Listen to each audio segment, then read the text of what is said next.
There is a show that started as one thing and ended as something completely different. A show that began as a fairly standard cartoon about a blue cat and his pet fish living in a suburban town, and over the course of 6 seasons and 240 episodes, transformed itself into one of the most ambitious, self-aware, and philosophically daring animated series ever produced. That show is The Amazing World of Gumball, and tonight we are going to trace its evolution from beginning to end. We are going to look at how it changed, why it changed, and what those changes tell us about the nature of creativity, growth, and the strange relationship between a show and its audience. So settle in, get comfortable, and let us take a journey through the history of a cartoon that refused to stay the same. But before we begin, let us establish something important. This is not a ranking. This is not a debate about which season was best or which era produced the most consistent episodes. Conversations like those have their place, but they miss the larger point. The evolution of Gumball is not a competition between versions of itself. It is a story about growth, about courage, about the extraordinary things that can happen when a group of creative people decide that good enough is not good enough.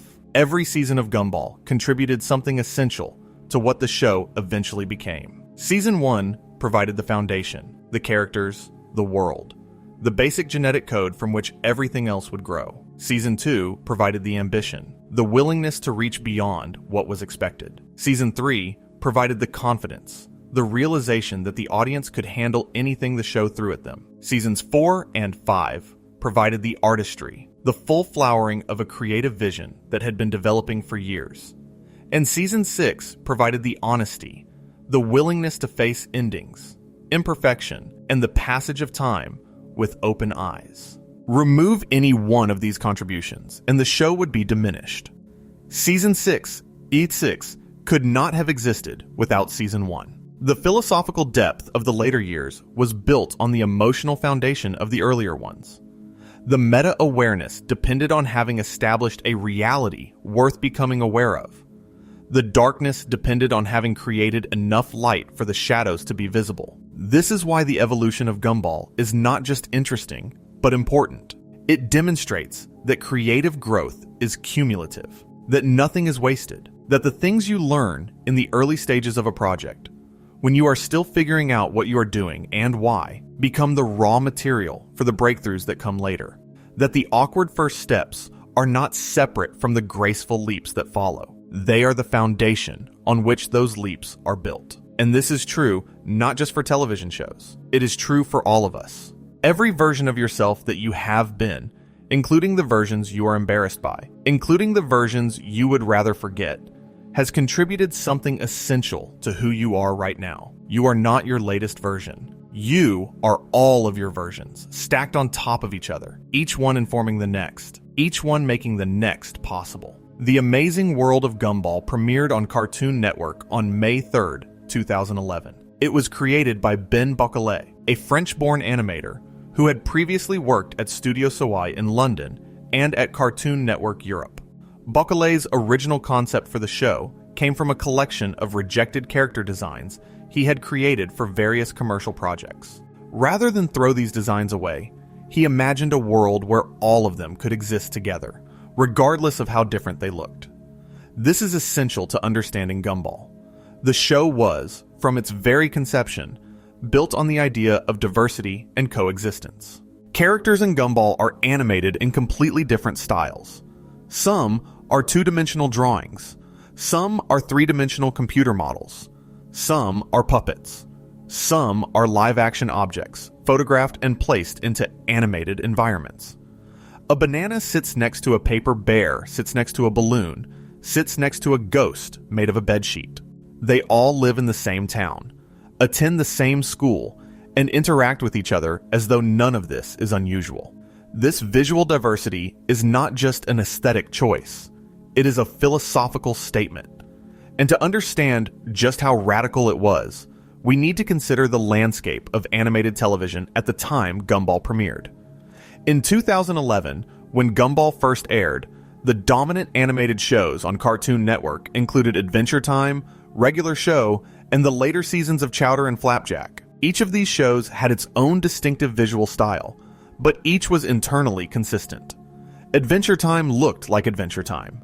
Regular Show looked like Regular Show. The characters within each show were animated in the same style, using the same techniques, existing in the same visual reality. Gumball broke this convention entirely. Within a single frame, you might see a two-dimensional cartoon character interacting with a three-dimensional puppet, standing in front of a photograph of a real suburb, while a character made of construction paper walked past in the background. The effect was jarring at first, intentionally so, but over time, it became the show's most distinctive and beloved quality. The decision to animate characters in different styles was not arbitrary. Each character's visual style reflects something about their nature. Gumball and his family are traditionally animated, drawn in a clean, bright, cartoon style that reflects their role as the show's emotional center. Characters like Alan, who is a balloon, are animated with a physicality that reflects their material nature.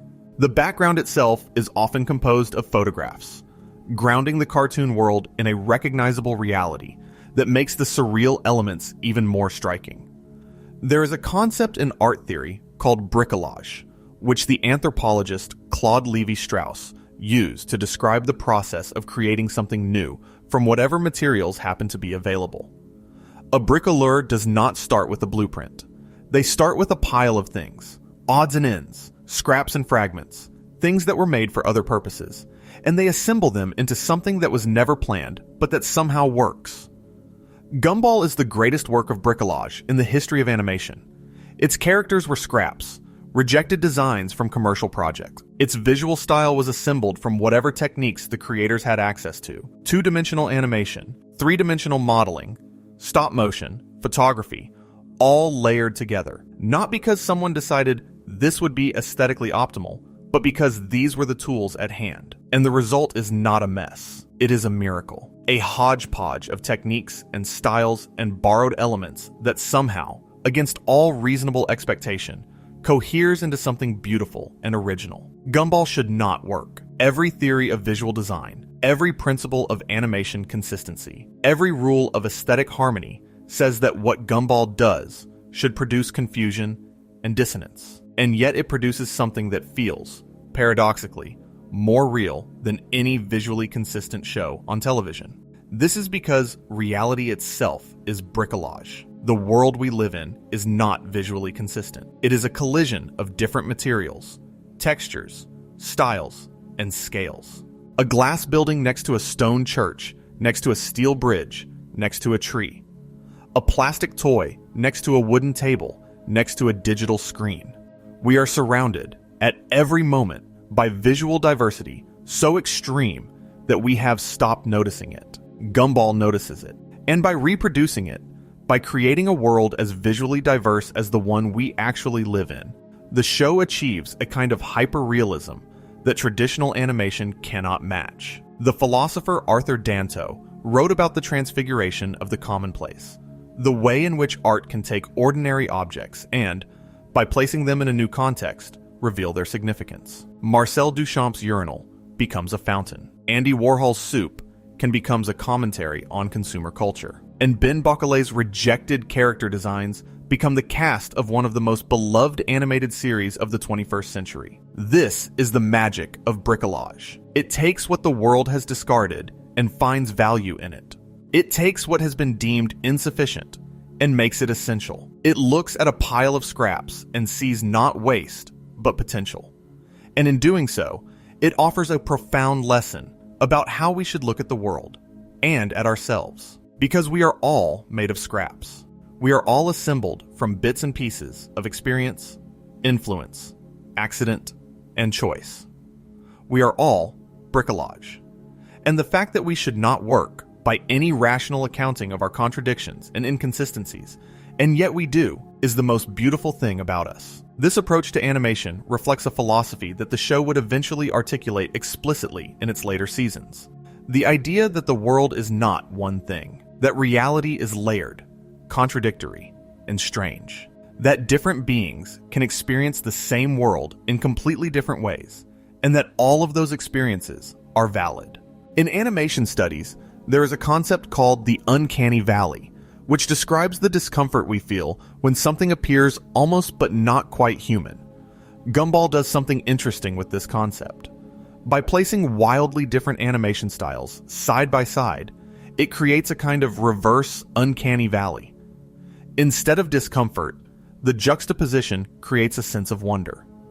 We stop asking why these things look so different and start marveling at the fact that they coexist at all.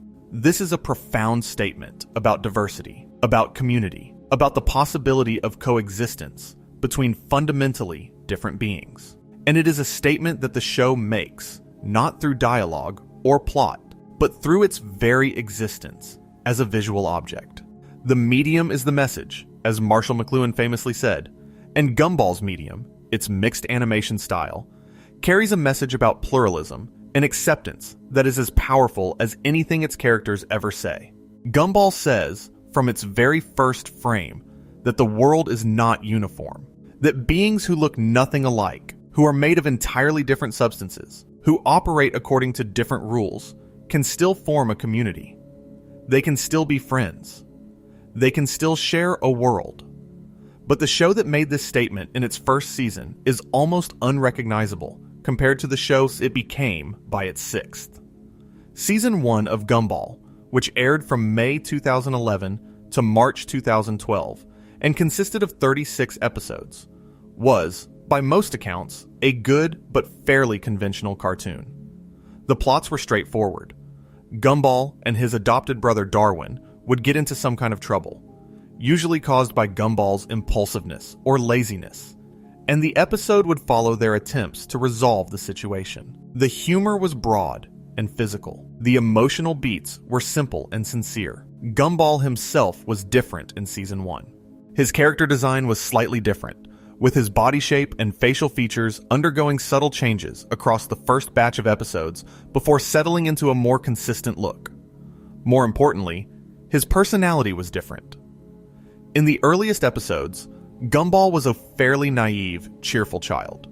He was optimistic, somewhat dim, and generally well-meaning. He was, in other words, a standard cartoon protagonist. Darwin, too, was different. In the first season, Darwin was presented as being roughly as unintelligent as Gumball, if not more so. He was a sidekick in the traditional sense, there to react to Gumball's ideas and occasionally to make things worse through his own incompetence. The supporting cast was also in flux. Characters like Bobbert, Leslie, Clayton, Alan, and Anton had voices that changed erratically from episode to episode. Their personalities were not yet fully defined. They were placeholders, background characters who existed to fill out the world of Elmore, but had not yet become the richly developed individuals they would later become. And then Season 2 happened. Season 2, which aired from August 2012 to December 2013, represented a dramatic shift in almost every aspect of the show. The animation quality improved significantly. The character designs became more refined and consistent. The use of visual effects increased, with more sophisticated compositing of different animation styles into coherent scenes. But the biggest change was in the writing. Season 2, Gumball was, suddenly, a significantly sharper show. The humor became more satirical, more self-aware, and more willing to engage with complex ideas. The plots became more ambitious, with episodes that played with genre conventions, broke the fourth wall, and explored themes that most children's cartoons would never touch. Gumball himself underwent a transformation that is, in retrospect, one of the most interesting character evolutions in modern animation. He went from being a naive, cheerful child to a cynical, sharp-tongued commentator on the absurdity of his own world. By Season 2, Gumball had developed a dry, sardonic wit that set him apart from virtually every other cartoon protagonist on television. This is an unusual trajectory for a cartoon character. Most cartoon protagonists either start cynical and learn to be more open, or start innocent and stay that way. Gumball went in the opposite direction. He started innocent and became more aware, more critical, and more willing to question the world around him. He grew up, in a sense, within the show itself. Darwin underwent a parallel but different evolution. Rather than becoming more cynical, Darwin became the moral center of the show. He evolved from Gumball's dim sidekick into a genuinely kind, thoughtful character who often served as the voice of reason. Where Gumball would react to a situation with sarcasm or frustration, Darwin would respond with empathy and sincerity. Their dynamics shifted from two idiots bumbling through life to a genuine odd couple, one a cynic, the other an optimist, each challenging and enriching the other. There is a particular episode from Season 2 that perfectly encapsulates the shift in the show's sensibility. The episode is called The Job, and it aired as the Season 2 premiere. In this episode, Richard Watterson gets a job as a pizza delivery man. This seems like a simple, even mundane premise, but the show turns it into something extraordinary. As Richard performs his job, reality begins to distort. The sky changes color, objects transform, the laws of physics begin to break down. The show is arguing, with complete seriousness, that Richard having a job is so fundamentally wrong, so contrary to the nature of the universe as Gumball understands it, that reality itself cannot handle it. This is the kind of conceptual leap that separated Season 2 from Season 1. A Season 1 episode about Richard getting a job would have focused on him being bad at it. Season 2 uses the same premise as the starting point for an exploration of what happens when someone acts against their essential nature. It suggests that each character in Gumball has a role in the fabric of reality, and when they deviate from that role, the fabric tears. This is sophisticated storytelling. It takes a comedic premise and finds the existential anxiety lurking beneath it. It asks a question that sounds absurd, but is actually profound. What happens when you become something you are not? And the show's answer, that reality itself protests, is both hilarious and deeply unsettling. Season 2 also introduced a greater willingness to engage with emotional complexity. In the episode The Storm, the show tackled the subject of romantic jealousy among its young characters with a nuance that most adult shows would struggle to achieve. Rather than presenting jealousy as a simple villain to be defeated, the episode explored how jealousy arises from insecurity, how it distorts perception, and how it can damage relationships even when no one intends to cause harm. The episode The Flower also dealt with jealousy, but from a different angle. In this episode, Gumball becomes consumed by jealousy when another character spends time with Penny. The jealousy manifests as a literal flower growing inside him, a physical representation of an emotional state that he cannot control. The show makes the internal external, giving viewers, many of whom are experiencing these emotions for the first time, a visual language for understanding what is happening inside them. There is another episode from Season 2 that deserves mention. The Words is an episode about the relationship between language and power. In it, Darwin decides to start saying exactly what he thinks, without any social filter. The result is devastating. His honesty, untempered by kindness, destroys relationships, damages friendships, and causes widespread misery. The episode is a meditation on the ethics of truth-telling. It asks whether honesty is always a virtue, or whether there are situations where compassion requires us to soften the truth, to omit the brutal details, to choose kindness over accuracy. This is a question that philosophers have debated for centuries. Immanuel Kant argued that lying is always wrong, even when the truth causes harm. The utilitarian philosophers argued that the morality of honesty depends on its consequences, that a truth that causes suffering is worse than a lie that prevents it. Darwin's experiment with radical honesty shows Gumball coming down, tentatively, on the utilitarian side. The episode suggests that truth without compassion is not virtuous, it is cruel, and that the ability to balance honesty with kindness, to tell the truth in a way that respects the feelings of the person hearing it, is one of the most important social skills a person can develop. This is a remarkably nuanced position for a children's show to take. Most children's media presents honesty as an uncomplicated good. Tell the truth. Do not lie. These are the simple rules that children are taught. Gumball complicates these rules without rejecting them. It says, yes, honesty matters, but how you are honest matters just as much. The episode The Remote, also from Season 2, is another example of the show's growing sophistication. In it, the Watterson family competes for control of the television remote. Each family member has a different show they want to watch, and the competition escalates from playful to genuinely hostile. By the end, the remote is destroyed, and nobody gets to watch anything. On the surface, this is a simple slapstick premise, but underneath, it is a story about resource scarcity, about how limited goods create conflict even among people who love each other, about how the desire for control can destroy the very thing being fought over. It is, in miniature, a story about economics, about politics, about the fundamental human struggle to share a world with people whose desires are different from your own. The economist Garrett Hardin described this dynamic as the tragedy of the commons, the phenomenon whereby individuals, each acting in their own rational self-interest, collectively destroy a shared resource. The Watterson family's remote control is a commons. Each family member's attempt to claim it for themselves leads to its destruction, leaving everyone worse off than they would have been if they had cooperated. Season 2 is full of episodes like this. Episodes that take simple, relatable premises and find within them the seeds of genuine philosophical inquiry.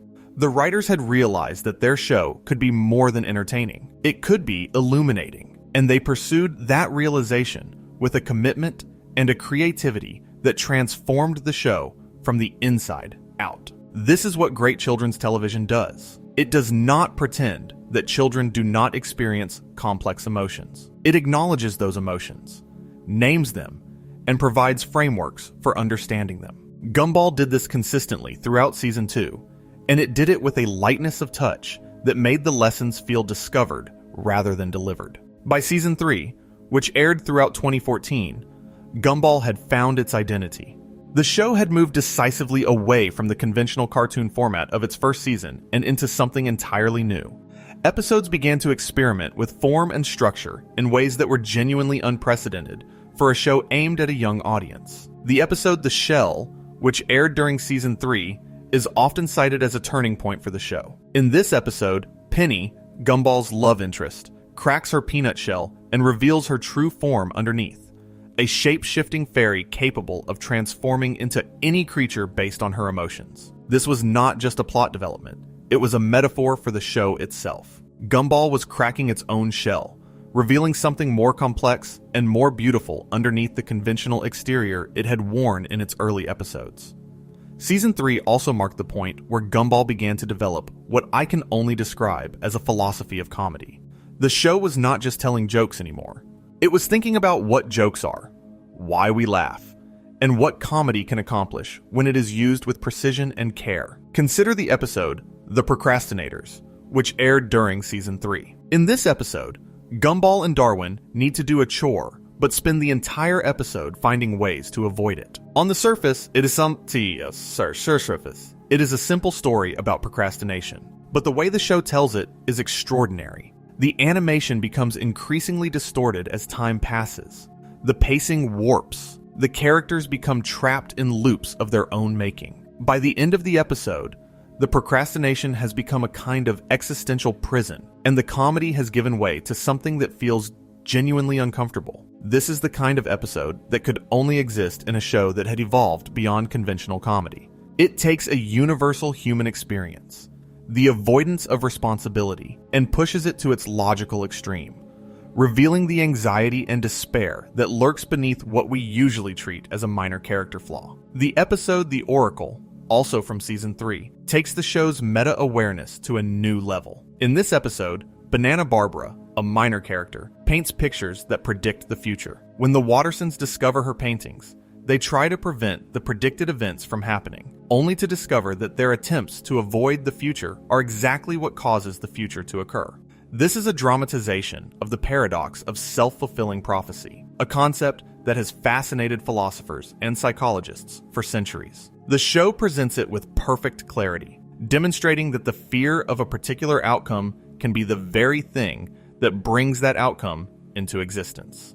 It is both funny and deeply unsettling, and it demonstrates the show's growing confidence in tackling complex ideas. By this point, Gumball had developed a narrative vocabulary that was unlike anything else in animated television. It could be slapstick and philosophical within the same scene. It could make you laugh and make you think with the same joke. It could present a profound truth about human nature in the form of a punchline, about a cartoon cat. Season 4 and Season 5, which aired from 2015 through 2017, represented what many fans consider the show's creative peak. During these seasons, the writing reached a level of sophistication that put Gumball in conversation with the best animated series ever made. Episodes tackled social media addiction, political corruption, the nature of reality, the limits of free speech, and the existential implications of living in a world that is, fundamentally, a television show. Season 4 deserves particular attention because it is the season where Gumball stopped being merely a good show and became something genuinely extraordinary. The episode The Signature from Season 4 is a perfect example. In this episode, Richard discovers that his father, Frankie, is trying to legally adopt Louis, Nicole's father, in order to inherit the Watterson family home. The episode is, on the surface, a comedy about bureaucratic absurdity. But underneath, it is a story about family, about what it means to belong, about the legal structures that define kinship, and the emotional bonds that transcend those structures. The episode The Origins, also from Season 4, tells the story of how Darwin became part of the Watterson family. It reveals that Darwin was originally a pet goldfish who grew legs and walked to the Wattersons' house, driven by his love for Gumball. This origin story is told with a sincerity and emotional depth that is almost startling. It is a love story, in the purest sense of the word. Not romantic love, but the kind of love that exists between people who have chosen each other, who have decided that they belong together, regardless of what biology or convention might say. The episode The Fury from Season 4 reveals Nicole's backstory as a martial arts prodigy who gave up competition after a devastating incident. This episode fundamentally changed how viewers understood Nicole. She was not just a stressed mother. She was a warrior who had laid down her weapons in order to build a family. The sacrifice was real. The loss was genuine. And the show refused to pretend that the sacrifice did not cost anything. Season 5 pushed even further. The episode The Choices, which I mentioned earlier, is perhaps the most ambitious episode in the show's entire run. It presents a branching narrative showing all the different lives Nicole might have lived had she made different choices at key moments. In one timeline, she is a successful martial artist. In another, she is an astronaut. In another, she is alone. The episode does not suggest that Nicole made the wrong choice by choosing Richard and her family, but it acknowledges, with devastating honesty, that choosing one life means giving up all the others. That every yes contains 1,000 no's. That the life we live, however good, is haunted by the lives we did not. This is the kind of philosophical content that most animated shows would not dare to attempt. It requires a level of trust in the audience that is rare in any medium. Gumball trusted that its viewers, many of them children and teenagers, could handle the complexity of Nicole's story, and that trust was justified. The episode is consistently cited as one of the best in the show's history. Season 5 also gave us The X, an episode about Banana Joe's relationship with his mother, which explored themes of codependency and emotional manipulation with a precision that would be impressive in an adult drama. And The Mess, which used a house party gone wrong as a metaphor for the chaotic, uncontrollable nature of social dynamics. And The Matchmaker, which deconstructed the concept of romantic compatibility with a sharpness that most romantic comedies fail to achieve. By Season 5, every episode of Gumball was working on multiple levels simultaneously. There was always a surface-level story that was entertaining and accessible. And there was always at least one deeper layer that rewarded closer attention. Often, there were 3 or 4 layers, stacked on top of each other, like the show's own mixed animation styles, each one adding something to the overall experience. This last point is critical. As the show progressed, it became increasingly self-aware. Characters began to notice that they were in a cartoon. The edges of the screen were occasionally visible. The animation would glitch or break in ways that suggested the fabric of reality was fraying. A character named Rob, originally a background character with no lines, became the show's primary antagonist after he realized he had been forgotten by the show itself and sought revenge against the universe that had discarded him. Rob is one of the most fascinating villains in modern animation. He is not evil in the traditional sense. He is angry, and his anger is justified. He was a nothing, a nobody, a character so insignificant that even the show he existed in did not remember him. When he fell into the void, a place where the show deposits things it no longer needs, he was erased from existence. He clawed his way back, damaged and distorted, and demanded to be seen. Rob is what happens when a system forgets the people who exist within it. He is the consequence of a world that values main characters over background characters, protagonists over extras, the important over the unimportant. His rage is the rage of anyone who has ever felt invisible, overlooked, or deemed unworthy of attention. And the fact that a children's cartoon created this character and took his pain seriously is remarkable. The show's engagement with social media is worth examining in detail because it represents one of the ways Gumball most clearly evolved to reflect the world its audience was living in. In Season 1, social media was barely present. By Season 4 and 5, it had become one of the show's most frequent targets. The episode The Joy from Season 3 used a zombie outbreak as a metaphor for viral content, showing how emotions can spread through a community like a contagion, infecting people whether they want to be infected or not. The episode The Nest from Season 5 used the premise of an invasive species to comment on how social media trends can overwhelm and transform a community before anyone has time to understand what is happening. But the show's most incisive social media commentary came in The Shippening from Season 6, which tackled fan fiction and the way audiences claim ownership of fictional characters, and The Anybody, which explored identity theft in the digital age, showing how easy it is to become someone else when the boundaries between real and performed identity have dissolved. These episodes demonstrate something crucial about Gumball's evolution. The show did not just change its style or its sense of humor. It changed what it was willing to talk about. Season 1 Gumball existed in a relatively timeless space, telling stories that could have taken place in any decade. By the later seasons, the show was engaging directly with the specific anxieties of the digital age, creating episodes that could only have been made in the moment they were made, and that spoke directly to the experience of growing up online. The show also evolved in its treatment of failure and disappointment. In the early seasons, failures were quickly resolved. A character would make a mistake, face a brief consequence, and recover by the end of the episode. By the later seasons, failures had weight. Characters made choices that they could not undo. Relationships were damaged in ways that persisted across episodes. The show began to acknowledge that some things, once broken, cannot be perfectly repaired. They can only be lived with. This is a more honest portrayal of life than most children's media provides, and it prepared its audience for a truth that they would inevitably encounter as they grew up. That life does not always offer second chances. That some mistakes have permanent consequences. That growing up means learning to carry the weight of the things you cannot change.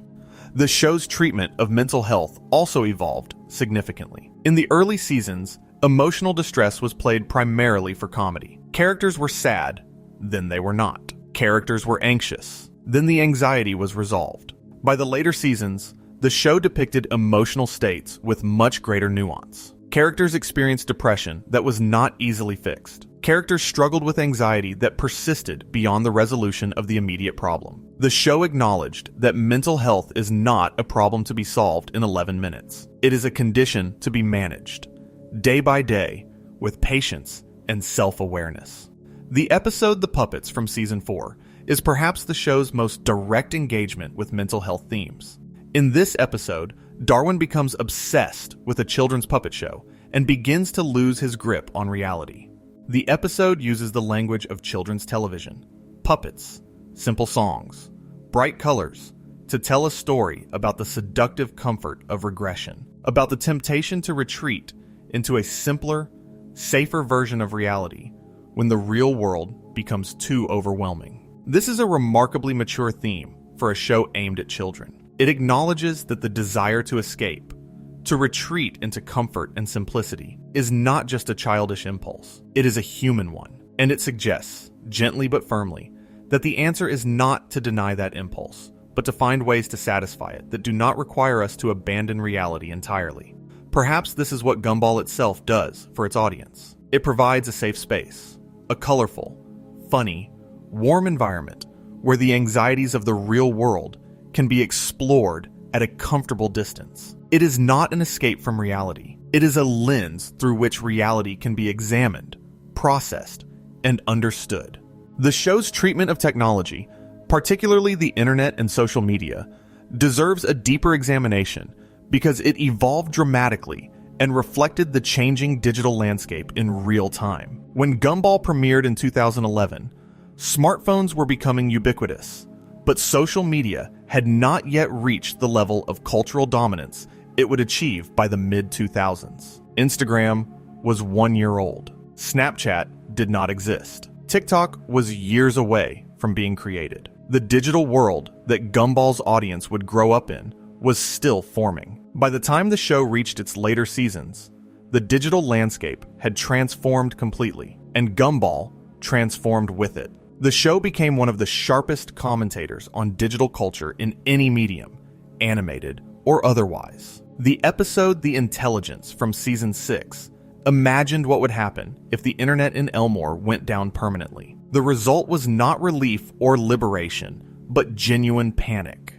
Characters could not function without constant connectivity. They could not navigate, communicate, or even form thoughts without the assistance of their devices. The episode presented a world addicted to technology with the same unflinching honesty that the best social satire demands.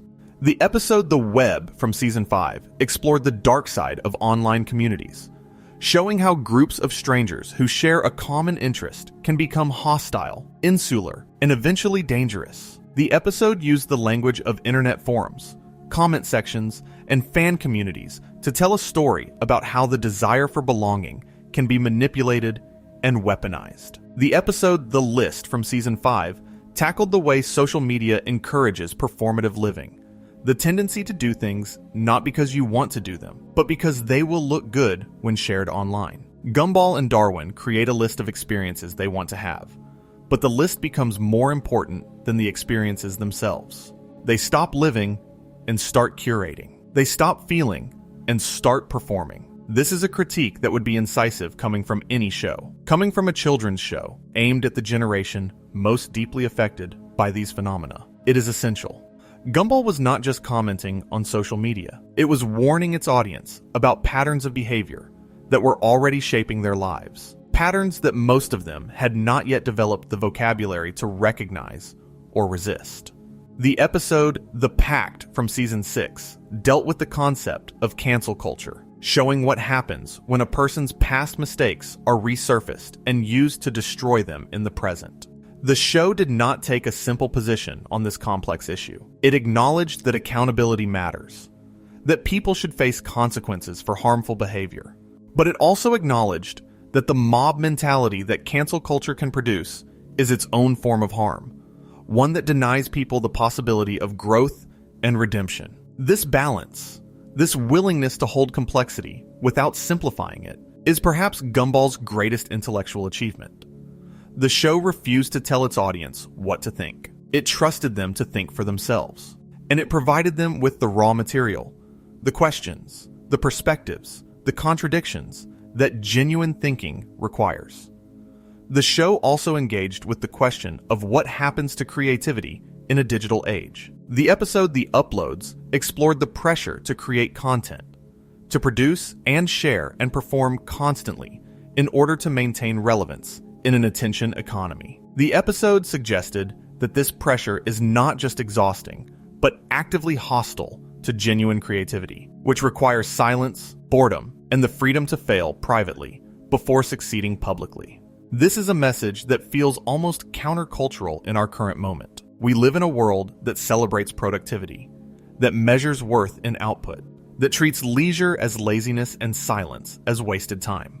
Gumball pushed back against this worldview consistently throughout its later seasons, arguing that the best things in life, the most creative, most genuine, most meaningful things cannot be produced on demand. They emerge from the spaces between production, from the quiet moments, from the willingness to do nothing and see what happens. Let us talk about one more thing regarding how the show changed, and it is something that is easy to overlook, but fundamentally important. The way the show handled sadness. In Season 1, sadness was a problem to be solved. A character would be sad, and the episode would work toward making them not sad. The resolution was always happiness, or at least contentment.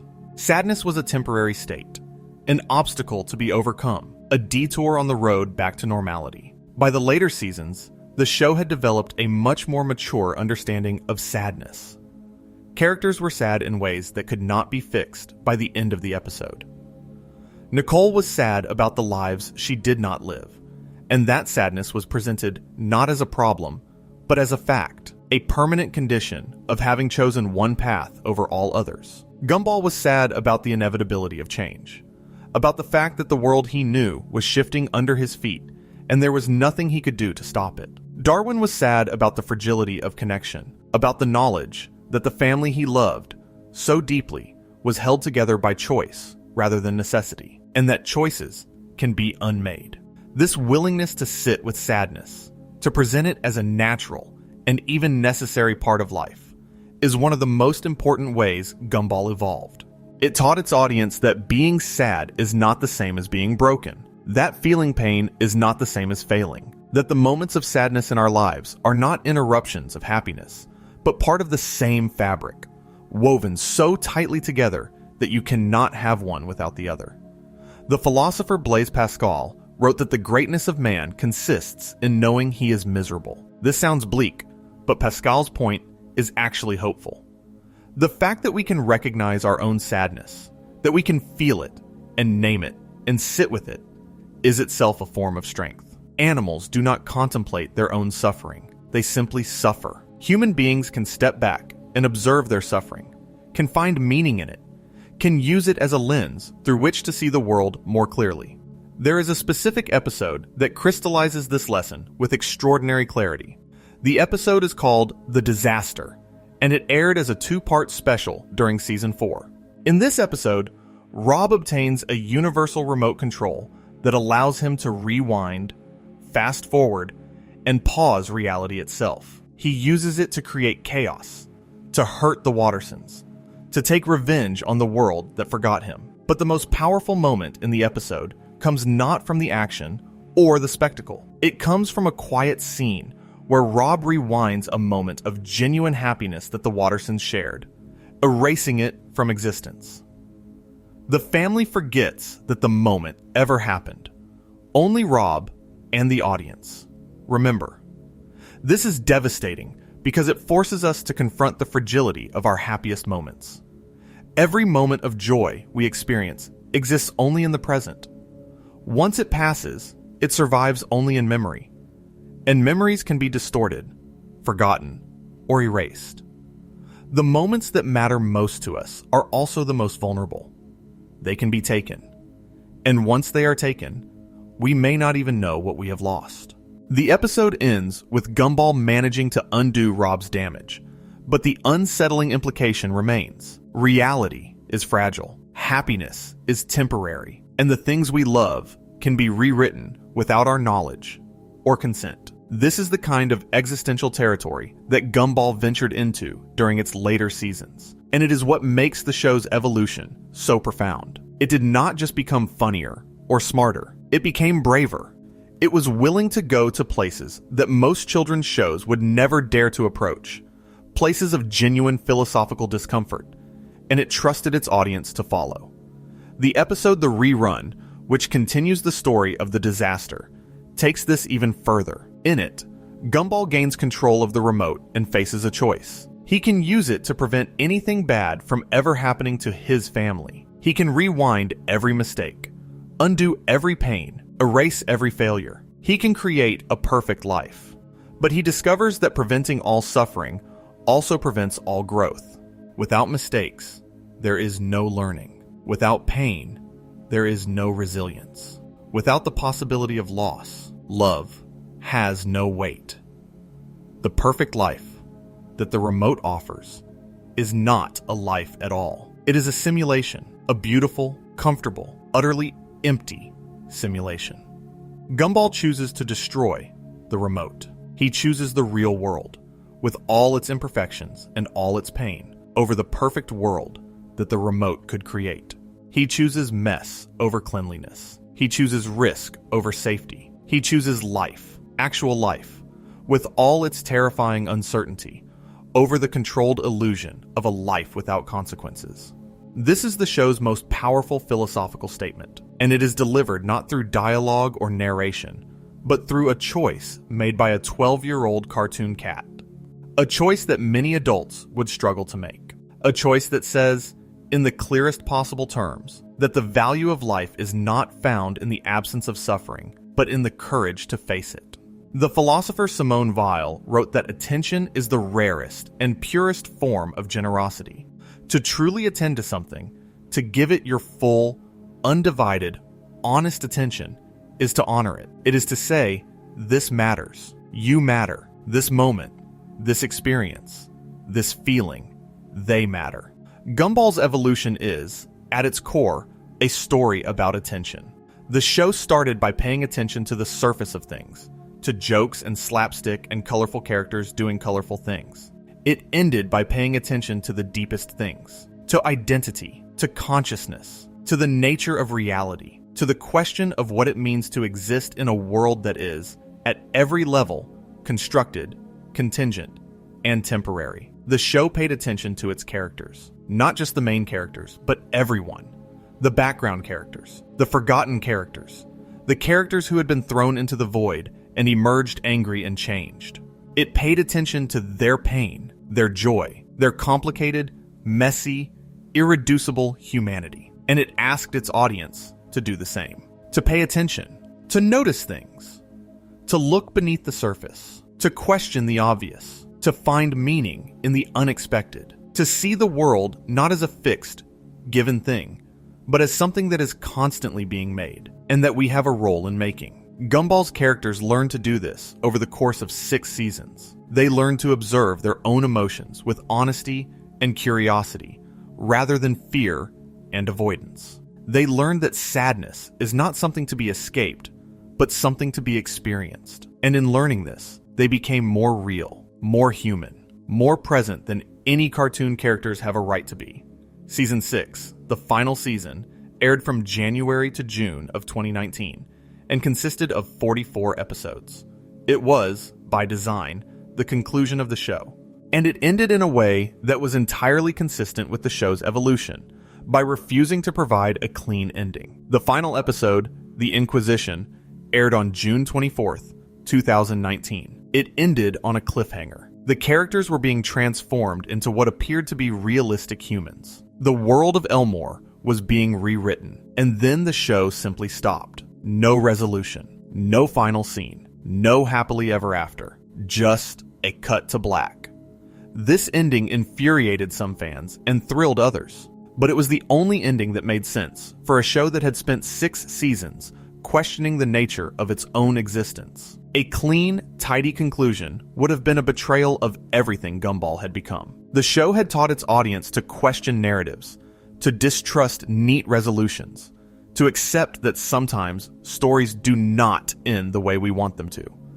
And then it demonstrated this lesson by refusing to end properly. There has been talk of a movie that will resolve the story, which would be titled The Amazing World of Gumball, the movie. But as of the time of this recording, the details remain uncertain. What is certain is that the show's unresolved ending has kept the conversation alive, kept fans theorizing and debating, in a way that a conventional finale never would have. Let us take a step back now and consider what Gumball's evolution tells us about the broader question of how creative works change over time. Most television shows, animated or otherwise, resist change. They find a formula that works and they repeat it. This is especially true of animated shows aimed at young audiences, where consistency and familiarity are considered commercial necessities. Parents want to know what their children are watching. Networks want predictable ratings. Nobody benefits, at least in the short term, from a show that reinvents itself every season. Gumball did it anyway, and the reason it succeeded is that it treated its audience with respect.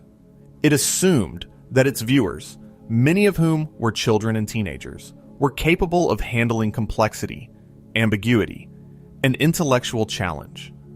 It assumed that growing up, both for the characters and for the audience, was not something to be feared, but something to be embraced. Let us also examine how Gumball handled the theme of family, because this is one of the areas where the show's evolution is most clearly visible and most emotionally resonant. The Watterson family in Season 1 was a fairly standard animated family. There was the responsible mother, Nicole, who held everything together. There was the irresponsible father, Richard, who created most of the problems. There were the children, Gumball, Darwin, and Aeneas, who existed in a typical dynamic of sibling rivalry and cooperation. This family structure was familiar, comfortable, and unremarkable. By the later seasons, the Watterson family had become one of the most complex and realistically portrayed families in animation. Not realistic in the sense of looking like a real family, realistic in the sense of feeling like one. The dynamics between the family members were messy, contradictory, and true. Nicole loved her family, but was exhausted by them. Richard loved his family, but was incapable of contributing to them in conventional ways. Gumball loved his family, but was embarrassed by them. Darwin loved his family with an intensity that sometimes bordered on the desperate, because he knew, at some level, that he was adopted, that he had chosen this family rather than being born into it. And that made his belonging both more precious and more fragile. The episode The Choices, which we have already discussed, is the pinnacle of the show's exploration of family. But there are many other episodes that contribute to this theme. The Mothers from Season 4 showed the mothers of Elmore coming together to protect their children, revealing that beneath the competitive, sometimes hostile dynamics of suburban parenthood, there is a bedrock of shared concern for the well-being of the next generation. The Romantic from Season 5 told the story of Darwin trying to plan the perfect date for Carrie, only to have everything go wrong in increasingly spectacular ways. The episode was, on its surface, a comedy about romantic incompetence. But underneath, it was a story about the difference between performing love and actually expressing it. Darwin's elaborate plans failed because they were performances, designed to impress rather than connect. The genuine moments of connection in the episode happened when the plans collapsed, and the characters were left with nothing but themselves. The episode The Deal from Season 5 explored what happens when the Wattersons try to run their household democratically, giving every family member an equal vote on all decisions. The result is chaos, but a particular kind of chaos. The chaos that emerges when people with fundamentally different priorities try to reach consensus. The episode is both a comedy about family dysfunction and a surprisingly incisive commentary on the challenges of democratic governance. The show's treatment of the Watterson family is ultimately a statement about what families are and what they are for. Families, Gumball suggests, are not efficient. They are not rational. They do not function according to any principle that an economist or a systems analyst would recognize. They are messy, chaotic, frequently dysfunctional, and occasionally beautiful, and they endure, not because they are well designed, not because they serve a clear purpose, not because they make any kind of logical sense. They endure because the people within them choose, day after day, to keep showing up, to keep loving each other even when love is difficult, to keep being a family even when being a family seems like the worst possible arrangement. This is what the Wattersons do. They choose each other, again and again, across 6 seasons and 240 episodes. They choose each other not because it is easy, or because it makes them happy, or because it serves their individual interests. They choose each other because they are a family. And for the Wattersons, as for most of us, that is enough. There is also the matter of Gumball's influence on the broader landscape of animated television, because no discussion of how the show changed would be complete without considering how it changed everything around it. Before Gumball, the idea of combining multiple animation styles in a single show was considered experimental, niche, and commercially risky. After Gumball, it became an accepted part of the animation vocabulary. Shows that came after Gumball were more willing to experiment with visual form, to mix media, to to break the fourth wall, and to engage with complex philosophical themes. Gumball did not create these tendencies single-handedly, but it demonstrated that they were commercially viable, that a show could be smart and strange and still will find an audience. The show also influenced the way animated shows approached humor.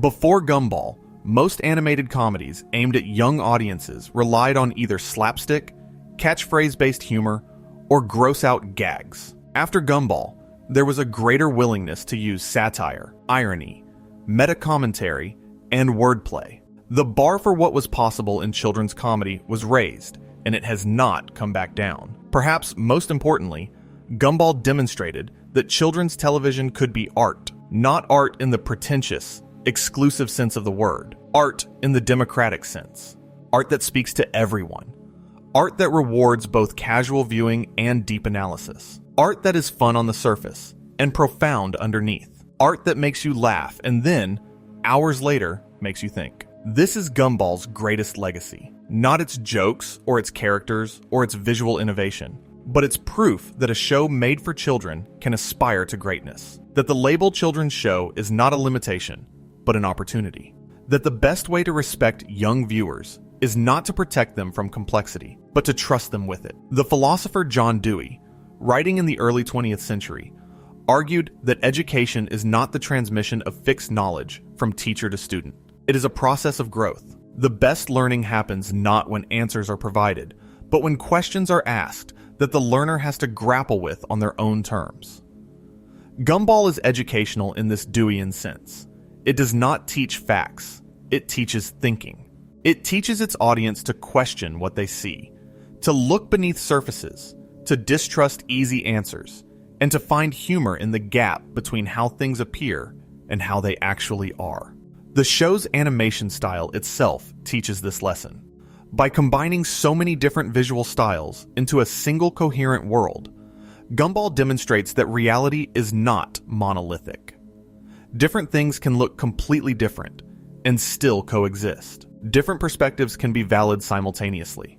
The world is not one thing. It is many things, layered on top of each other, interacting in ways that are sometimes beautiful and sometimes absurd. And this brings us to perhaps the most important thing about Gumball's evolution. It was not just a show that changed. It was a show about change, about the inevitability of growth, the fear of transformation, and the courage required to become something new. Gumball Watterson started as a simple cartoon cat. He ended as one of the most self-aware characters in animation history, a character who knew he was in a show, who understood the rules of his own universe, and who still chose to live within it with enthusiasm and heart. That is not just character development, that is philosophy. It is the philosophy of someone who sees the world clearly, who understands its limitations and its absurdities, and who decides that clarity is not a reason for despair. It is a reason for engagement. There is a particular kind of courage that goes into making a show that is willing to look at itself honestly. Most shows, when they reference their own weaknesses or limitations, do so in a winking, self-deprecating way that ultimately reinforces the status quo. Gumball did something different. It looked at itself and said, "This is not good enough." And then it changed. The transition from Season 1 to Season 2 was not gradual. It was a deliberate, conscious decision to be better. The writers looked at what they had made and decided it could be more funny, more smart, more surprising, more real, and they were right. This kind of creative honesty is rare in any medium, but it is especially rare in television, where the pressures of scheduling, budgets, and audience expectations make change risky and expensive. Ben Bacalé and his team took that risk.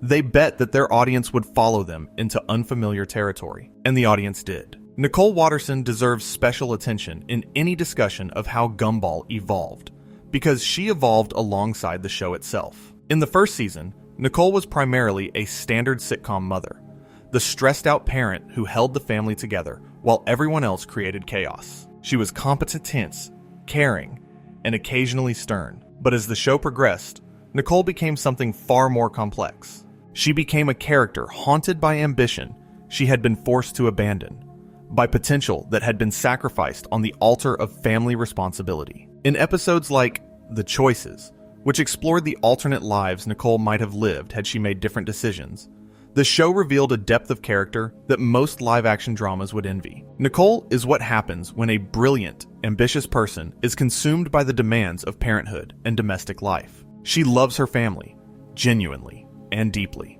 But she has also lost something, and the show, to its enormous credit, does not pretend that this loss does not matter. It acknowledges it. It sits with it. It allows Nicole to feel grief for the person she might have been, without suggesting that this grief makes her ungrateful or inadequate.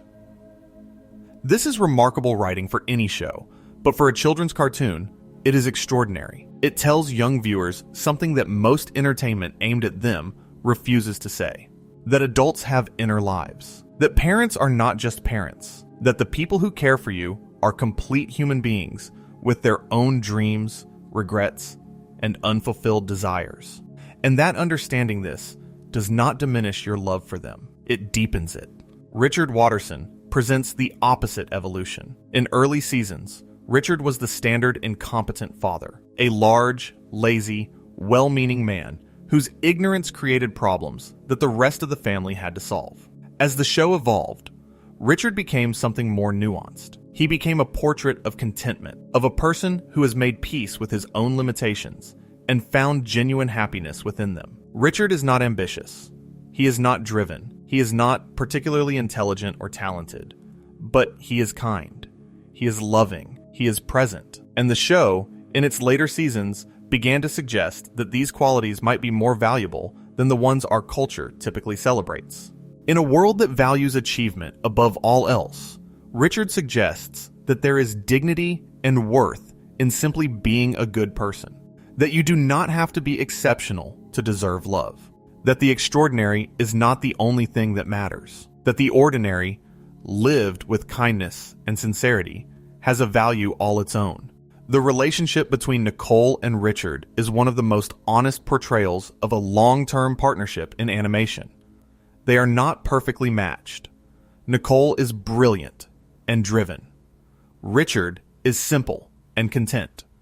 By any rational standard, they should not work, but they do, because love is not rational.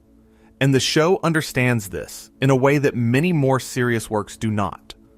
Let us also consider the visual evolution of the show, because it tells its own story about growth and ambition. Gumball's animation is unique in television. No other show has ever attempted what Gumball does on a regular basis, combining two-dimensional animation, three-dimensional computer graphics, stop-motion puppetry, live-action photography, and various other visual techniques into a single, coherent visual world. In the first season, this combination was impressive, but sometimes awkward. The different styles did not always sit comfortably together. There were moments where the seams showed, where the composite nature of the visuals was distracting rather than enriching. By the later seasons, the technical execution had improved dramatically. The different styles blended seamlessly. The show began to use the diversity of its visual language, not just as an aesthetic signature, but as a narrative tool. Characters animated in different styles experienced the world differently. The visual language of the show became a way of expressing the inner lives of its characters. This visual evolution mirrors the show's narrative evolution perfectly. Just as the stories became more sophisticated, more layered, and more willing to take risks, the visuals became more ambitious, more seamless, and more meaningful. Form and content evolved together, each pushing the other forward. There is one final aspect of Gumball's evolution that deserves attention, and it is perhaps the most controversial: the show's increasing engagement with the idea that it exists as a television show. By the later seasons, Gumball had become one of the most self-aware shows in the history of animation. Characters referred to being in a cartoon. The rules of television storytelling were explicitly discussed, and sometimes deliberately broken. Episodes ended without resolution. Plotlines were abandoned mid-sentence. The fourth wall was not just broken, but demolished and rebuilt as a window that the characters could look through at the audience. This meta-awareness divided fans. Some loved it. seeing it as the show's most distinctive and daring quality. Others felt it undermined the emotional connection they had with the characters, arguing that it is hard to care about a character who knows they are fictional.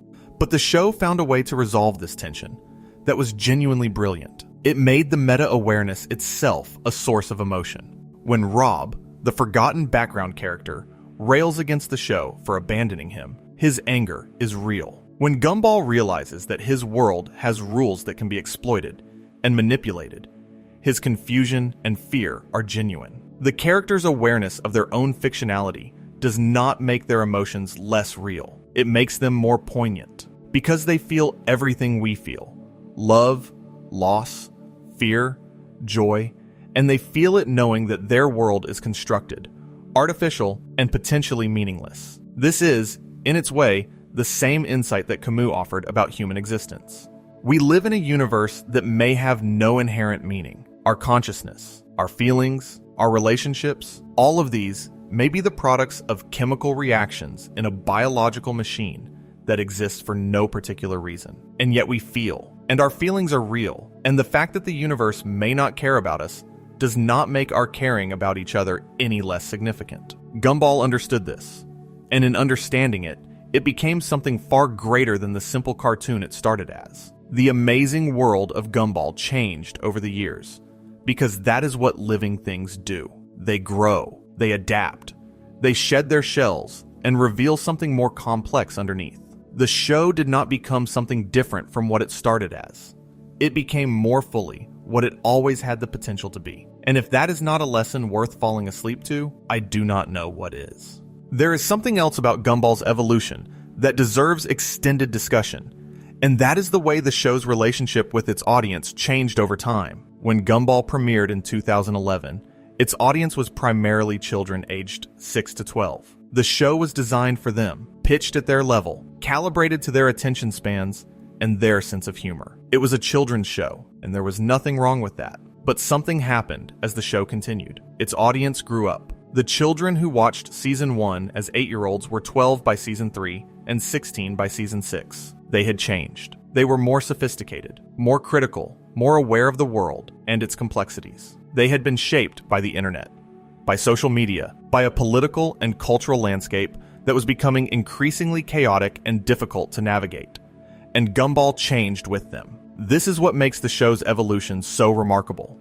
It was not a show that reinvented itself according to some predetermined creative plan. It was a show that listened to its audience and evolved in response to what it heard. When the audience became more sophisticated, the show became more sophisticated. When the audience began to engage with darker themes, the show began to explore darkness. When the audience developed a taste for meta-humor and self-reference, the show became one of the most self-aware programs on television. There is a term in developmental psychology called scaffolding, which describes the process by which a more knowledgeable person supports a learner, providing just enough assistance to help them accomplish something they could not do on their own, and then gradually withdrawing that support as the learner becomes more capable. Gumball scaffolded its audience. In the early seasons, it provided the support of familiar structures, recognizable storylines, simple moral lessons, predictable character dynamics. These structures gave the audience a stable foundation from which to engage with the show. And then, season by season, the show withdrew that support. It replaced familiar structures with unfamiliar ones. It complicated the moral lessons. It made the characters less predictable and more human. Each time the show withdrew a scaffold, it was making a bet that its audience was ready, that they had grown enough, both in age and in sophistication, to handle the increased complexity. And each time, the bet paid off. The audience did not reject the changes. They embraced them, because the changes were not arbitrary. They were responsive. They came at the right time, in the right way, building on what the audience had already learned. This is masterful storytelling. It is also, fundamentally, an act of respect. Gumball respected its audience enough to challenge them. It respected them enough to believe that they could handle ambiguity, complexity, and uncertainty. It respected them enough to grow, trusting that they would grow with it. Most media aimed at young audiences does the opposite. It condescends, it simplifies, It assumes that its audience is fragile and must be protected from difficulty. Gumball rejected this assumption entirely. It said, "You are capable, you are strong, you can handle this." And then it proved that it was right. There is something deeply optimistic about this approach. It reflects a belief in human potential that goes beyond the platitudes we usually hear about young people. It says, not just that young people are capable, but that they want to be challenged, that they are hungry for complexity, that they will rise to meet whatever standard is set for them, as long as that standard is set with love and with genuine care for their development. Gumball set the highest standard of any animated show aimed at young audiences, and its audience met that standard with enthusiasm, intelligence, and gratitude. The relationship between the show and its viewers was a virtuous cycle. The show grew because the audience could handle growth. The audience grew because the show demanded it. Each pushed the other forward, each made the other better, and the result was something extraordinary. This kind of coevolution between a show and its audience is extremely rare. Most shows either stay the same while their audience outgrows them, or they change so dramatically that they lose the audience they originally built.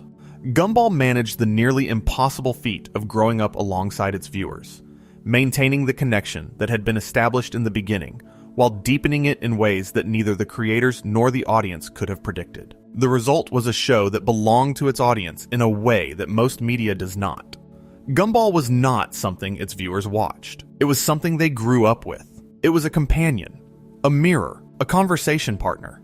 It changed as they changed, asked the questions they were asking, felt the things they were feeling, and when it ended, the loss was real. Not just the loss of a television show, but the loss of something that had been present during some of the most formative years of their lives. The show's music also evolved in ways that reflected its growing ambition. The early seasons used a fairly conventional cartoon soundtrack, upbeat and energetic, designed to support the physical comedy and fast-paced storytelling. By the later seasons, the music had become more varied and more emotionally nuanced. There were moments of genuine beauty, melancholic piano pieces, and atmospheric soundscapes that created moods far more complex than a simple cartoon score would normally attempt. The theme song itself, performed by Gumball's voice actor, remained consistent throughout the show's run, but its meaning changed. In Season 1, it was a catchy introduction to a fun cartoon. By Season 6, it had become something more, a familiar anchor in a show that was increasingly willing to cut its own anchor. The theme song was the one constant in a show defined by change, and its persistence became, paradoxically, one of the show's most moving qualities. There is also the matter of Gumball's relationship with other animated shows, both past and present. As the show evolved, it became increasingly aware of its own place in the history of animation. It referenced other shows, sometimes lovingly, sometimes satirically. It parodied anime conventions, sitcom structures, action movie tropes, and horror film techniques. It demonstrated an encyclopedic knowledge of the medium it existed within, and it used that knowledge not to show off, but to deepen its own storytelling. The episode The Copycats from Season 5 is a perfect example. In this episode, a family that is an obvious parody of a Chinese knockoff version of the Wattersons appears in Elmore. The episode is simultaneously a comedy about plagiarism, a commentary on the global animation industry, a satire of cultural appropriation, and a surprisingly nuanced discussion about what makes a thing original. It manages all of these layers within 11 minutes, and it makes them all funny. The show's approach to villainy evolved in ways that deserve extended discussion, because the evolution of its antagonists tells us as much about the show's philosophical growth as the evolution of its protagonists. In Season 1, conflict came primarily from external sources: bullies, misunderstandings, accidents, forces of nature. The antagonists were generic and forgettable. They existed to create problems and then disappear when those problems were resolved. By the middle seasons, Gumball had developed a much more sophisticated understanding of conflict. Antagonists were no longer simply bad. They were complicated. They had motivations that made sense. They had backstories that explained their behavior. They were, in many cases, more interesting than the heroes. The character of Miss Simeon, the Wattersons' teacher, is an excellent example. In the early seasons, she was a straightforward villain, a mean teacher who enjoyed making her students miserable. By the later seasons, we learned that Miss Simeon had been teaching at Elmore Junior High for what appeared to be millions of years. She was ancient, possibly immortal, and deeply, irredeemably tired. Her cruelty was not malice. It was exhaustion. It was the accumulated weight of centuries of dealing with students who did not want to learn, in a system that did not want to improve, in a world that did not care about education. This recontextualization of a villain as a victim of systemic failure is the kind of nuance that separates great storytelling from good storytelling. Gumball did not make Miss Simeon sympathetic to excuse her behavior. It made her sympathetic to complicate it, to force the viewer to hold two truths simultaneously: that Miss Simeon's behavior is harmful, and that her behavior is understandable. Both of these things are true, and the show trusts its audience to navigate the space between them. The character of Rob, whom we have already discussed, represents the show's most fully realized antagonist, but there are others. Jealousy is personified in one episode as a flower that grows inside Gumball's chest. Fear is given physical form in another. The show treats negative emotions not as enemies to be defeated, but as experiences to be understood. This is a remarkably mature approach for a children's show, and it reflects the growing influence of therapeutic and psychological thinking on the show's writing. There is also the evolution of Gumball's approach to consequences. In the early seasons, consequences were temporary. A character could destroy the school, and it would be rebuilt by the next episode. A friendship could be damaged, and it would be restored before the credits rolled. The show existed in a world where nothing had lasting impact. This changed gradually. By season 4 and 5, the show began to introduce consequences that persisted. Relationships that were damaged in one episode remained complicated in subsequent episodes. Character developments, particularly Penny's transformation, carried forward across the rest of the series. The world of Gumball developed a memory, a continuity, a sense that what happened mattered. This introduction of consequences changed the emotional stakes of the show enormously. When actions had permanent effects, viewers cared more about those actions. When characters could be genuinely hurt, the comedy that surrounded them felt more vivid and more alive. The threat of real loss gave the humor a depth that it could not have had in a world where everything was always reset. The philosopher Soren Kierkegaard wrote about the concept of the leap of faith, the moment when a person commits to something without any guarantee of the outcome. Every episode of late period Gumball was a leap of faith.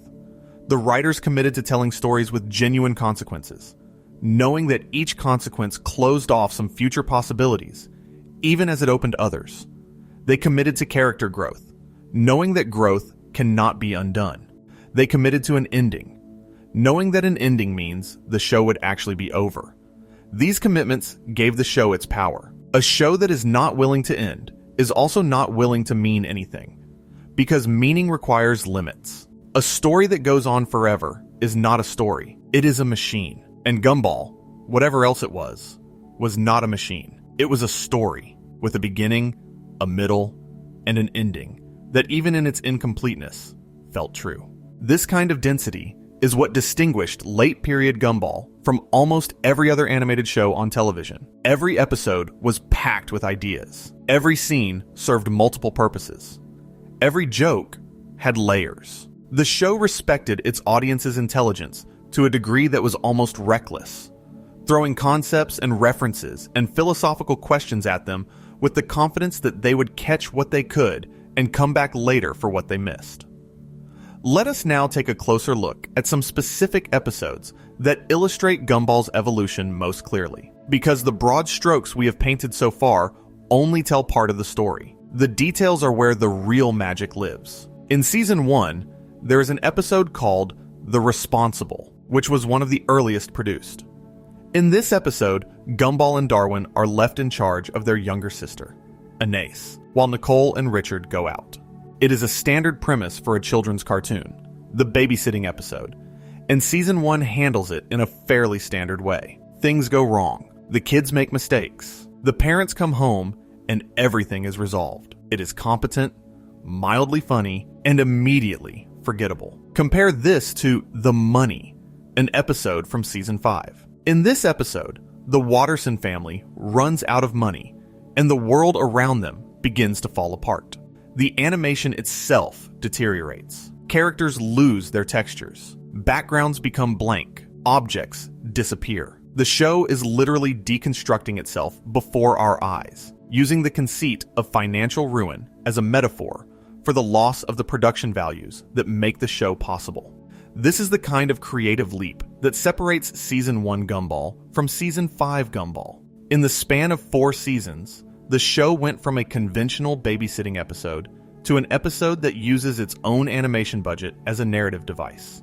The distance between these 2 episodes is the distance between competence and genius. There is another pair of episodes that illustrates the evolution beautifully.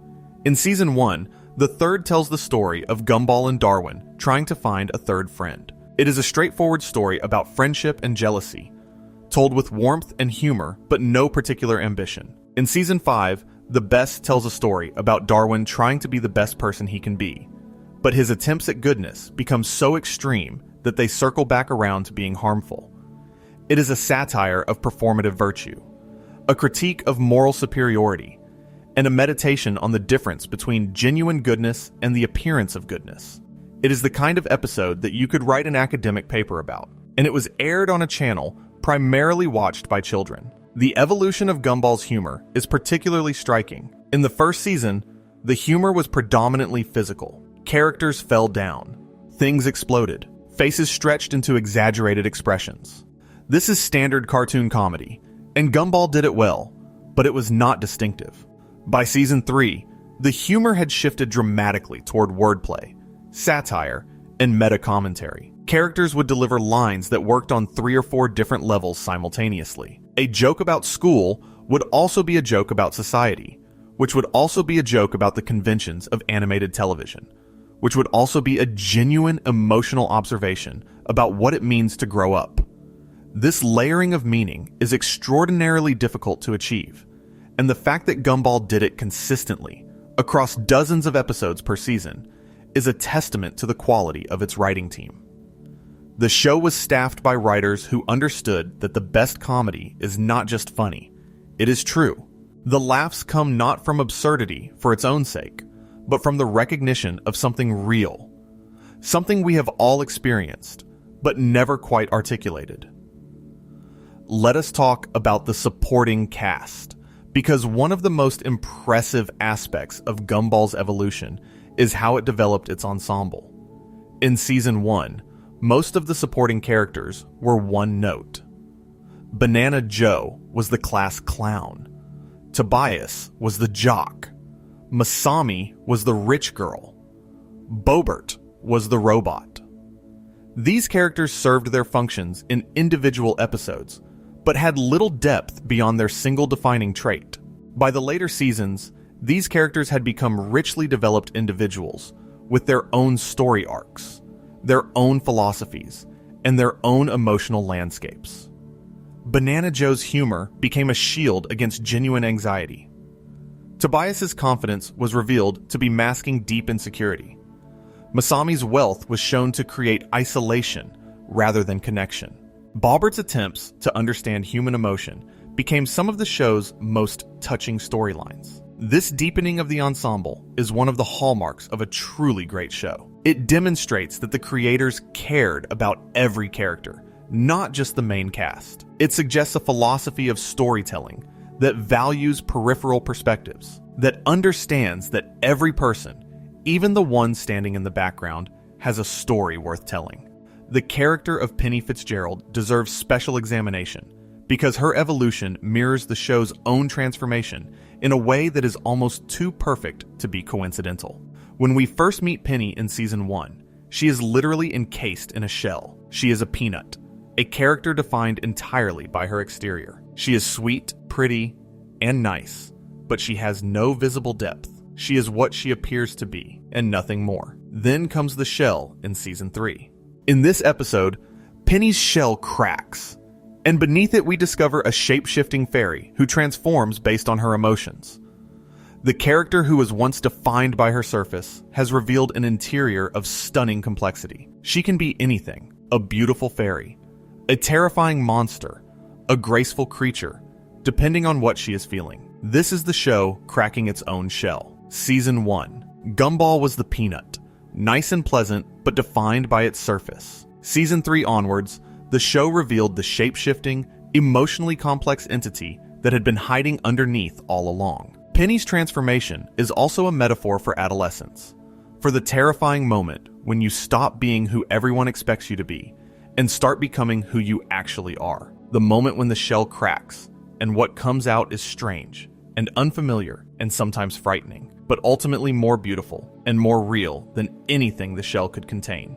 The fact that Gumball, the character, responds to Penny's transformation not with fear, but with acceptance and love is one of the show's most powerful statements. He does not want the shell back. He wants Penny, the real Penny, in all her chaotic, shape-shifting, emotionally volatile glory. He prefers the real to the safe, the complex to the simple, the terrifying truth to the comfortable lie. This is what the show asks of its audience too. It asks us to prefer the real Gumball, the strange, meta, philosophically daring, emotionally complex show that it became, over the safe, conventional, comfortable show that it started as. And if we accept that invitation, if we embrace the show's transformation the way Gumball embraces Penny's, we are rewarded with something extraordinary.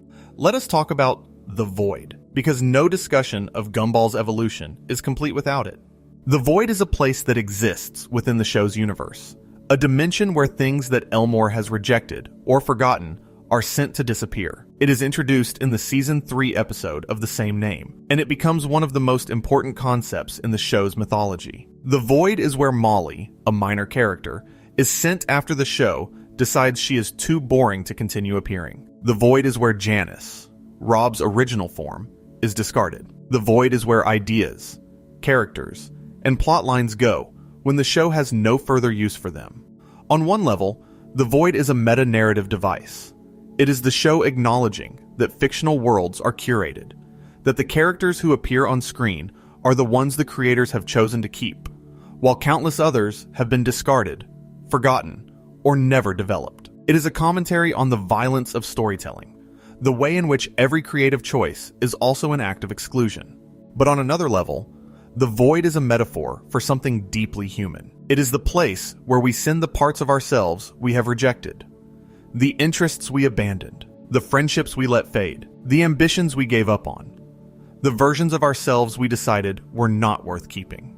We all have a void. We all have parts of ourselves that we have discarded, not because they were bad, but because they were inconvenient, or because we outgrew them, or because the world told us they did not fit. And the show asks us, through the character of Rob, what happens when those discarded parts come back? When the thing you threw away demands to be acknowledged. When the person you forgot refuses to stay forgotten. Rob's journey from background character to self-aware antagonist is the show's most compelling arc, precisely because it asks this question with genuine urgency. What do we owe the things we have discarded? What do we owe the parts of ourselves we have rejected? And what happens when we refuse to answer? The show does not provide a clean answer, because there is no clean answer. The void exists. We cannot undo the choices we have made. We cannot unforget the things we have forgotten. But we can acknowledge that the forgetting happened. We can honor the things we lost, even if we cannot recover them. We can look at the void and say, I see what is in there, and I understand why it is angry. Let us also consider how Gumball handles the concept of time, because this is something that changed dramatically as the show evolved. In Season 1, time was essentially irrelevant. Episodes existed in a perpetual present, with no continuity between them. What happened in one episode had no bearing on the next. Characters did not age, relationships did not develop, and the status quo was restored at the end of every 11 minutes. By the later seasons, Gumball had developed a sophisticated relationship with time. Events carried consequences. Character developments persisted. The show acknowledged the passage of time, even if the characters did not visibly age. And most importantly, the show began to reckon with the idea that things end. The final season is, in many ways, an extended meditation on endings. The characters seem to sense that something is changing, that the world they live in is becoming unstable. There are glitches in the animation. Characters from previous episodes reappear in unexpected ways. The fourth wall, already heavily damaged, begins to crumble entirely. This awareness of its own ending gives the final season a quality that is rare in any medium. It is the quality of elegy. The show knows it is dying, and it chooses to face that knowledge with honesty rather than denial. It does not pretend that everything will continue forever. It does not offer false reassurance. It simply looks at the end and says, "This happened. This mattered, and now it is over." Let us linger with Season 6 for a while longer, because it is, in many ways, the most fascinating season of the show, and the one that most clearly demonstrates how far Gumball had come from its beginnings. Season 6 opened with an awareness that it was the final season. The characters did not know this explicitly, at least not at first, but there was a feeling throughout the season that something was ending. The stakes were higher, the emotional moments hit harder, the comedy was sharper, but also tinged with something that felt like sadness. The show was saying goodbye, and it knew it. The episode The Vegging from Season 6 is one of the most quietly devastating episodes of the entire series. In it, Gumball and Darwin try to do absolutely nothing for an entire day. They sit on the couch. They stare at the ceiling. They resist every impulse to do something productive or meaningful. And as the episode progresses, their deliberate inaction begins to feel not lazy, but courageous. They are refusing to participate in the constant pressure to be productive, to be entertained, to be doing something at all times. They are asserting their right to simply exist. This is a radical statement for a television show to make. Television, by its nature, is about action, about things happening, about keeping the viewer engaged through constant stimulation. An episode about doing nothing is, in a sense, an act of rebellion against the medium itself. Gumball used its final season to challenge not just the conventions of animated television, but the conventions of television as a whole. The episode, The Decisions from Season 6, explored the concept of free will by showing what happens when Darwin makes all of his choices based on a coin flip rather than his own judgment. The results are chaotic, but also surprisingly positive, suggesting that the illusion of free choice might be exactly that, an illusion, and that random decisions produce outcomes that are no worse, and sometimes better, than carefully considered ones. This is a philosophical question that has occupied thinkers from Epicurus to Daniel Dennett. Do we have free will? And if we do not, does it matter? The show does not answer these questions definitively, because they cannot be answered definitively. But it poses them with a clarity and a playfulness that makes them accessible to an audience that might never encounter them in a philosophy classroom. The episode The Spin-Offs from Season 6 is perhaps the most meta episode in the show's entire run. In it, the characters watch pitches for potential spin-off shows, each one a parody of a different genre of television. There is a cop show spin-off, a medical drama spin-off, a reality TV spin-off. Each pitch is rejected as derivative, unoriginal, or simply bad. The episode is, on one level, a comedy about the television industry's dependence on spin-offs and sequels, but on another level, it is the show expressing anxiety about its own legacy. What comes after Gumball? Can anything replace it? Will the industry learn from what Gumball achieved, or will it simply try to copy it? These are the questions that any great work of art raises in its final days. What was this for? What did it mean? And what, if anything, will survive? The final episode, The Inquisition, provided Gumball's answer. It ended not with a resolution, but with a transformation. The characters were being changed into something else. Realistic humans, live-action beings, inhabiting a world that was no longer animated. The implication was clear. The world of Gumball was ending, not with a bang, not with a neat bow, but with a fundamental change in the nature of reality itself. Some viewers interpreted this as a metaphor for growing up. The transition from animated childhood to realistic adulthood. The loss of color, of exaggeration, of the freedom that comes from being a cartoon. Others interpreted it as a commentary on the entertainment industry's tendency to standardize and homogenize, to replace the strange and original with the familiar and marketable. Still others saw it as a genuine cliffhanger, a setup for the movie that has been discussed but not yet produced. All of these interpretations are valid, And the fact that the ending supports multiple readings is itself a testament to the show's evolution. Season 1. Gumball would have ended with a simple resolution. Everyone would have been fine. The status quo would have been restored. The credits would have rolled. Season 6, Gumball ended with a question mark. And that question mark is more interesting, more provocative, and more enduring than any answer could have been. Or is it? The show's decision to end on a cliffhanger, to refuse closure, is its final act of defiance. It says, you do not get to decide when this is over. The story continues beyond the screen, in the imaginations of the people who loved it, in the conversations they have about what might have happened next, in the meaning they create from the unresolved threads. This is perhaps the most Gumball thing Gumball ever did. It ended by refusing to end. It changed, one final time, from a show that was airing to a show that was remembered. And in that transformation, it achieved a kind of immortality that no conventional ending could have provided. The Amazing World of Gumball changed over the years, because that is what living things do. They grow, they adapt, they shed their shells and reveal something more complex underneath. The show did not become something different from what it started as. It became more fully what it always had the potential to be. And maybe that is the most important lesson of all. That change is not loss. That evolution is not betrayal. That the show you loved in its first season is not gone. It is still there. Inside the show it became. Like a peanut inside a fairy. Like a background character inside a villain. Like a simple cartoon inside a philosophical masterpiece. Let us spend some more time with the town of Elmore itself, because the evolution of the setting mirrors the evolution of the show in fascinating ways. In Season 1, Elmore was essentially a backdrop.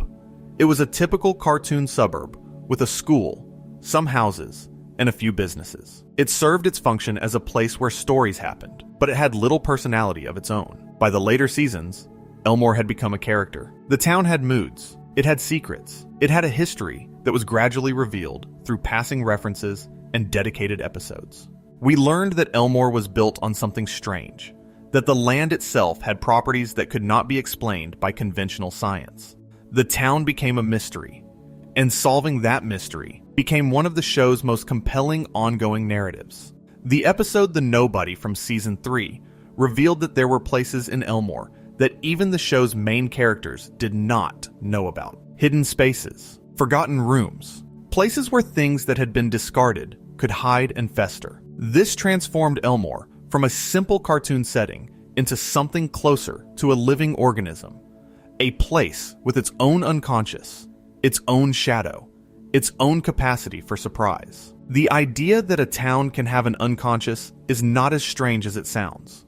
The psychoanalyst Carl Jung wrote about the collective unconscious, the layer of the psyche that contains archetypes, myths, and symbols shared by all human beings. If individuals can have an unconscious, why not communities? Why not towns? Why not the fictional world of a cartoon? Elmore's collective unconscious is the void. It is the place where the town's rejected thoughts go, the characters it forgot, the storylines it abandoned, the possibilities it chose not to explore.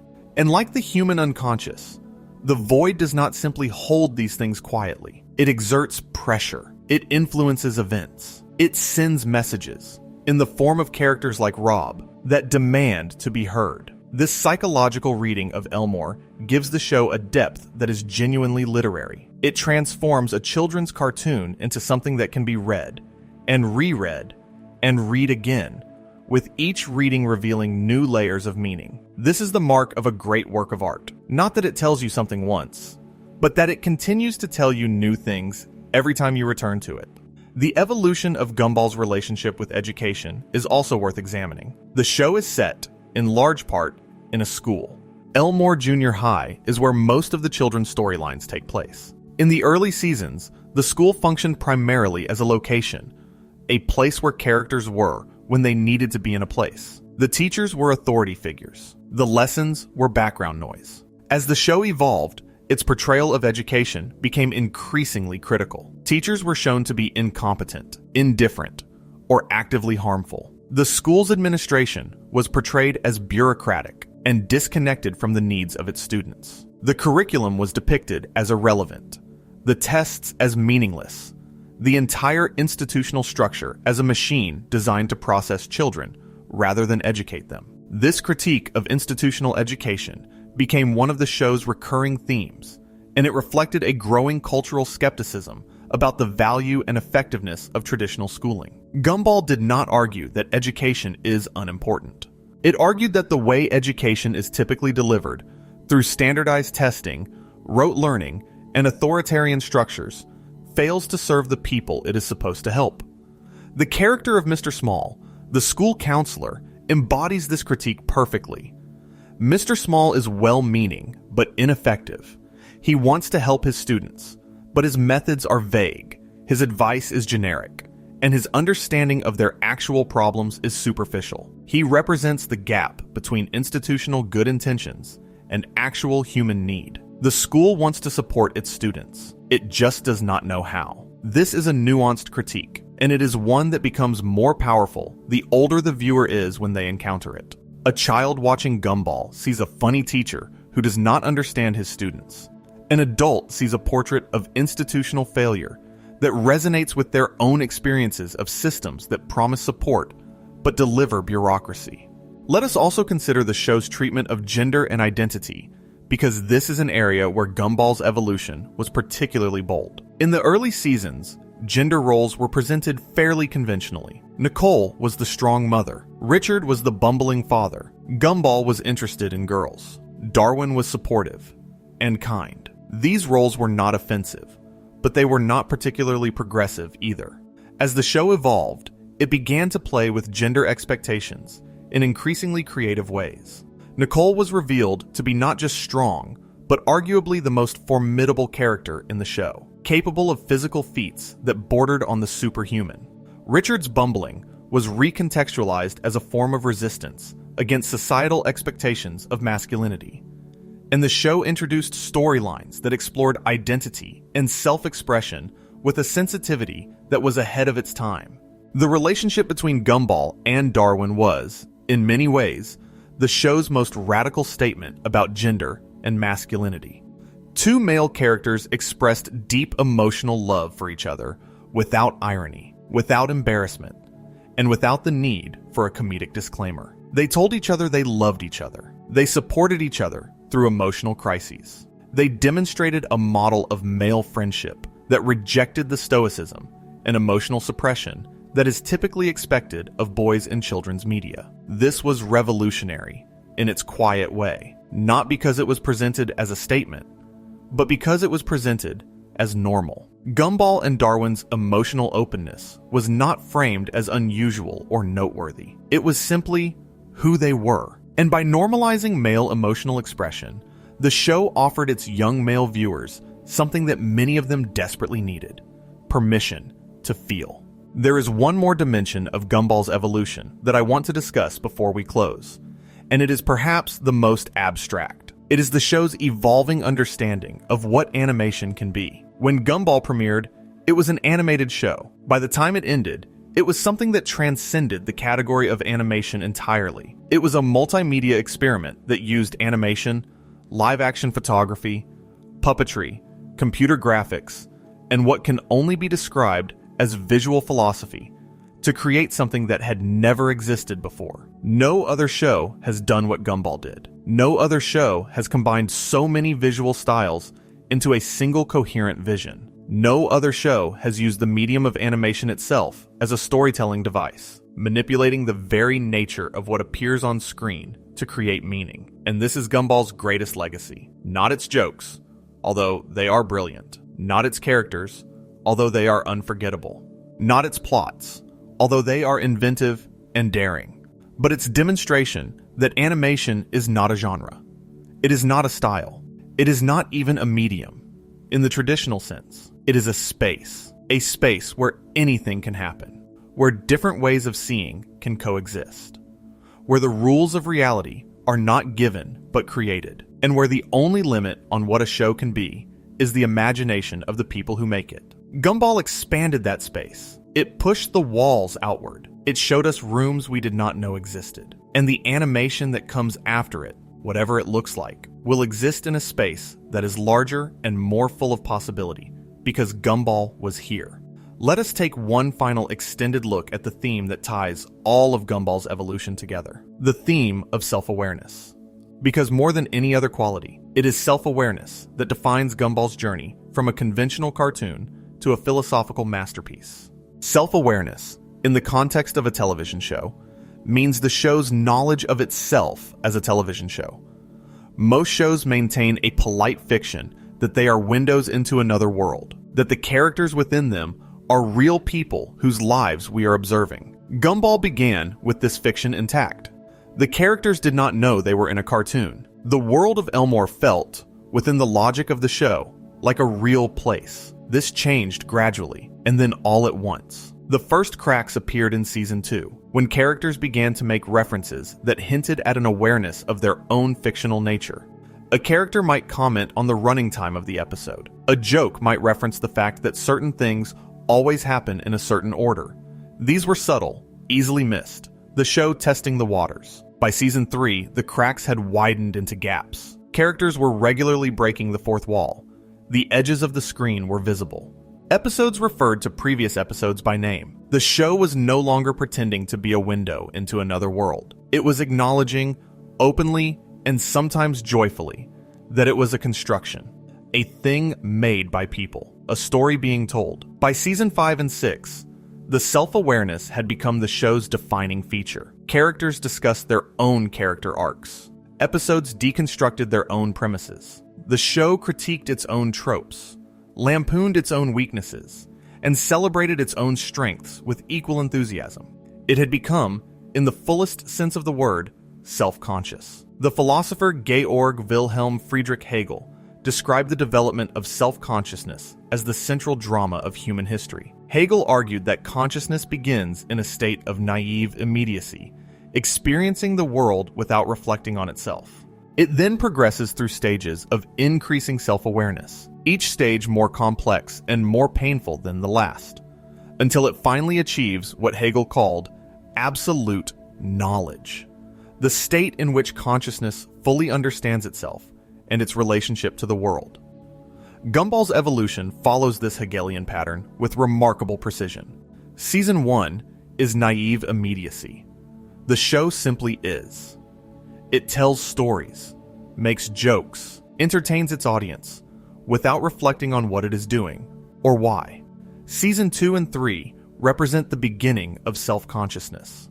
The show starts to notice itself, to comment on its own patterns, to question its own assumptions. Seasons 4 and 5 are the painful middle stages, where self-awareness becomes both a creative tool and a source of existential anxiety. The show knows what it is, and that knowledge is both liberating and terrifying. Season 6 is the approach to absolute knowledge, the show fully understanding itself, its limitations, its purpose, and its inevitable end. This philosophical arc gives Gumball a coherence that many shows lack. It is not just that the show improved over time, it is that it improved in a direction. It moved, consistently and deliberately, toward greater self-understanding. And that movement gives the show a narrative shape that transcends its individual episodes. Taken as a whole, Gumball is a story about a show learning to understand itself. And in learning to understand itself, it taught its audience to do the same. Because that is what self-awareness does. It is contagious. When you watch a show that is honest about its own nature, you become more honest about yours. When you watch characters who are willing to examine their own assumptions, you become more willing to examine your own. When you watch a world that acknowledges its own constructedness, you begin to see the constructed nature of your own world, the invisible rules, the unquestioned assumptions, the stories you have been told about who you are and what you should want. Gumball's self-awareness is not just a clever narrative device. It is a gift to its audience. It says, look, everything is constructed. The show you are watching, the world you live in, the identity you carry. None of it is natural. All of it was built. And if it was built, it can be rebuilt. If it was written, it can be rewritten. If it was created, it can be created differently. This is the most empowering message a show can offer a young audience. Not you can be anything you want to be, which is a platitude, but everything around you, including yourself, is a construction, which is a truth. And truths, unlike platitudes, have the power to change how you see the world. The literary critic Victor Shklovsky coined the term defamiliarization to describe the artistic technique of presenting familiar things in unfamiliar ways, forcing the audience to see them anew. Gumball defamiliarizes everything. It takes the familiar world of suburban childhood, the school, the family, the neighborhood, the friendships, and presents them through a lens so strange and so honest that they become visible again. We stop taking them for granted. We start noticing the water. And this is, ultimately, what Gumball's evolution was for. Not to become a better show, although it did. Not to win awards, although it could have. Not to sell merchandise, although it certainly tried. Gumball evolved so that it could help its audience evolve, so that it could grow alongside the children who watched it, challenging them, surprising them, and preparing them for a world that is stranger, more complex, and more beautiful than any cartoon could capture. But a cartoon can try, and Gumball tried harder than most. Let us close with a meditation on what it means to love a show that changed. There is a particular kind of attachment that forms when you grow up with a piece of media. It is different from the attachment you feel to something you discover as an adult. When you discover something as an adult, you encounter it as a complete object. You can admire it, analyze it, appreciate it, but you do not become it. It does not become part of the architecture of your identity. When you grow up with something, it is different. The show does not just entertain you, it shapes you. The jokes become part of your sense of humor. The characters become part of your emotional vocabulary. The way the show sees the world becomes part of how you see the world. It does not influence you from the outside. It builds you from the inside. Gumball was this kind of show for millions of young people. They did not just watch it, they absorbed it. And as it changed, they changed with it. When the show became more self-aware, they became more self-aware. When the show began to grapple with complexity, they developed a taste for complexity. When the show refused to offer easy answers, they learned to be comfortable with questions. This is the deepest form of influence a piece of media can have. Not to change what you think, but to change how you think. Not to give you answers, but to give you better questions. Not to entertain you, but to grow you.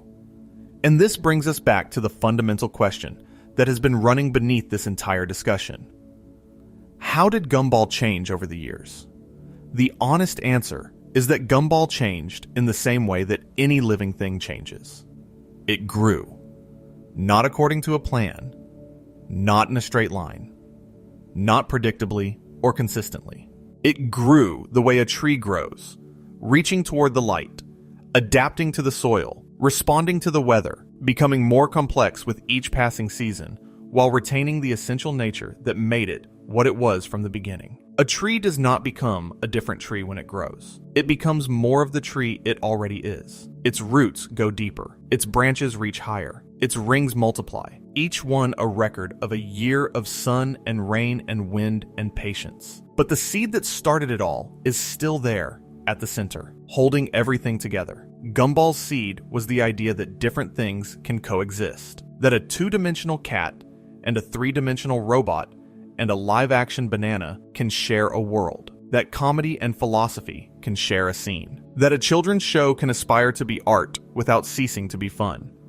That seed was planted in May of 2011. Over the next 8 years, it grew into something that nobody, not even its creator, could have predicted. It grew into a show that was funny and sad and smart and strange and beautiful and confusing and utterly unlike anything else that has ever been made. And then it ended. Or rather, it stopped. Because a show like Gumball does not really end. It just stops growing in one direction and starts growing in another. In the memories of the people who loved it, in the imaginations of the artists it inspired, in the conversations it continues to generate. Years after its final episode aired, Ben Bocquelet created something that is, in its own way, eternal. Not because it will last forever, nothing does, but because the questions it asked about identity, about reality, about the nature of change itself, are questions that never stop being relevant. They are the questions we ask ourselves every time we look in the mirror and see someone slightly different from the person we were yesterday. How did I change? When did it happen? Am I still the same person I was before? And if I am not, is that something to celebrate or something to mourn? Gumball's answer, the answer the show arrived at after 6 seasons of relentless, joyful, terrifying growth, is that it is both. Change is loss and gain simultaneously. Every new thing you become is also a farewell to the thing you were. And the only appropriate response to this reality is to embrace it.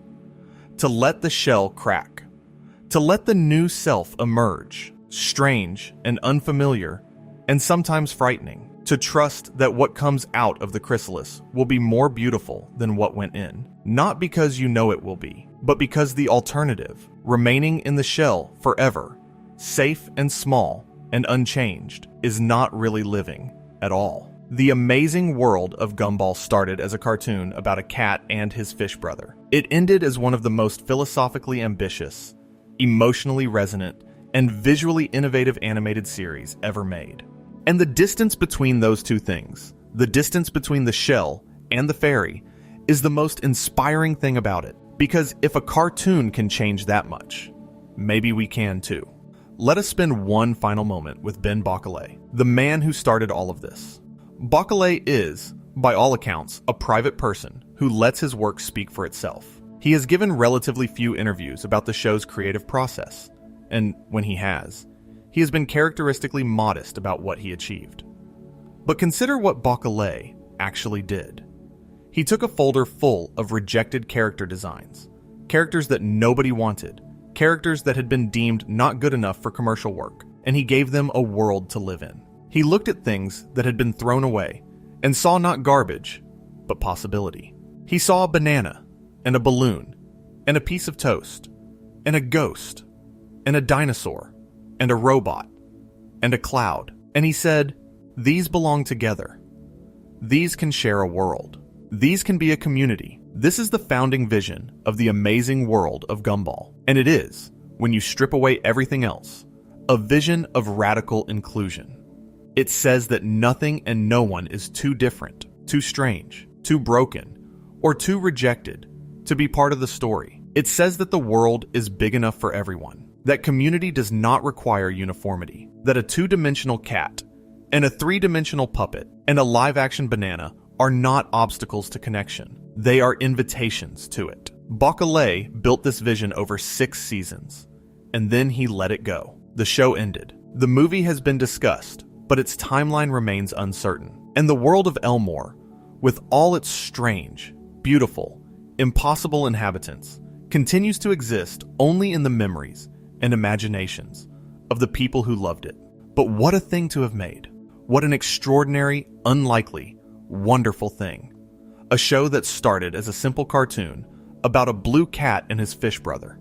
A show that became, through patience and courage and creative ambition, one of the most remarkable artistic achievements of the 21st century.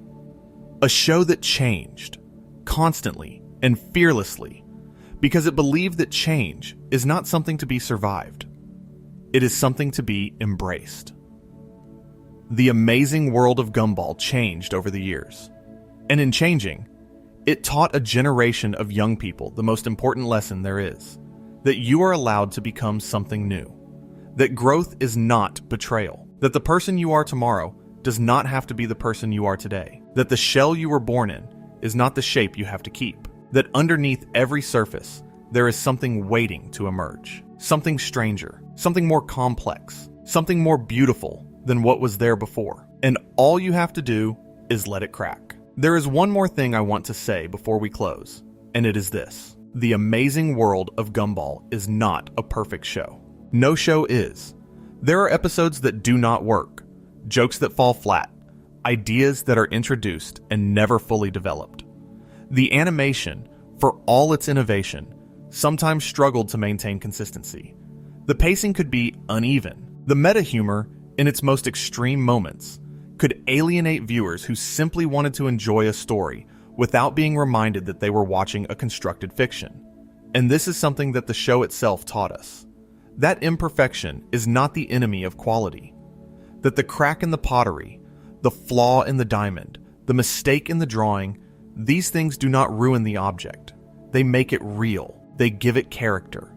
They prove that it was made by hands, not by machines. And in a world increasingly dominated by algorithmic perfection, by content that is optimized and polished and tested until every rough edge has been sanded away, there is something profoundly valuable about a thing that is willing to be imperfect. That is willing to try and fail and try again. That is willing to show its seams. The Japanese art of kintsugi, the practice of repairing broken pottery with gold, treats breakage and repair as part of the history of an object, rather than something to be hidden.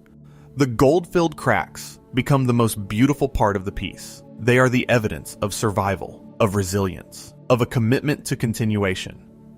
Gumball's imperfections are its gold. They are the evidence that the show was brave enough to take risks, knowing that some of those risks would not pay off. They are the proof that the creators valued ambition over safety, innovation over consistency, growth over comfort. These imperfections are worth acknowledging, not to diminish the show, but to honor it.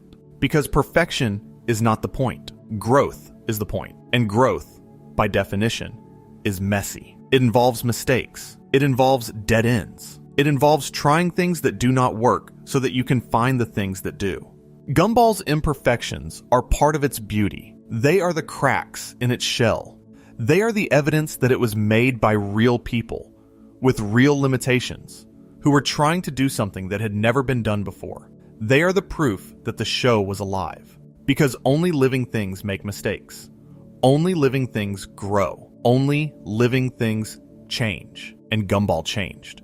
My word, did it change. From a pleasant cartoon about a blue cat to a philosophical, metatextual, emotionally devastating masterpiece that redefined what animation could be. It changed in ways that surprised its creators, delighted its audience, and expanded the possibilities of the medium for everyone who came after. It changed the way a caterpillar changes into a butterfly, not by becoming something else, but by becoming, finally and fully, itself. Good night, sleep well, and if you find yourself changing, evolving, becoming something you did not expect, remember that a blue cartoon cat did the same thing. And he turned out just fine. Everything Gumball was, it still is. It just became more, and more is not a threat. More is a gift. Good night. Sleep well. And if you find yourself changing, evolving, becoming something you did not expect, remember that a blue cartoon cat did the same thing, and he turned out just fine.